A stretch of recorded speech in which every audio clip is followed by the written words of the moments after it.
ఇది బాబా అంటున్నారు. మధురమైన పిల్లలారా, అడుగడుగులోనూ శ్రీమతం పైన నడవాలి. ఇదే ఉన్నతోన్నతమైన చార్ట్.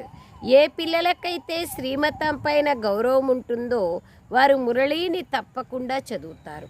ప్రశ్న: ఈశ్వరుని పిల్లలైన మిమ్మల్ని ఏ ప్రశ్నను ఎవ్వరూ అడగలేరు. మీరు సంతోషంగా ఉన్నారా అని పిల్లలైన మిమ్మల్ని ఎవరు అడగజాలరు. ఎందుకంటే మేము సదా సంతుష్టంగా ఉన్నాము అని మీరు అంటారు. పరబ్రహ్మంలో ఉండే పరమేశ్వరుని పొందాక ఇంకా చింత ఏముంది? వారు లభించేశారు. ఇంకే విషయం గురించి చింతించాలి? మీరు రోగగ్రస్తులుగా అయినా కానీ మేము సంతోషంగా ఉన్నామని మీరంటారు. ఈశ్వరుని పిల్లలకు ఏ విషయం పైన చింత లేదు. వీరిపైన మాయ యుద్ధం జరుగుతోంది అని బాబా గమనించినప్పుడు పిల్లలు సంతుష్టంగా ఖుషీగా ఉన్నారా అని బాబా అడుగుతారు.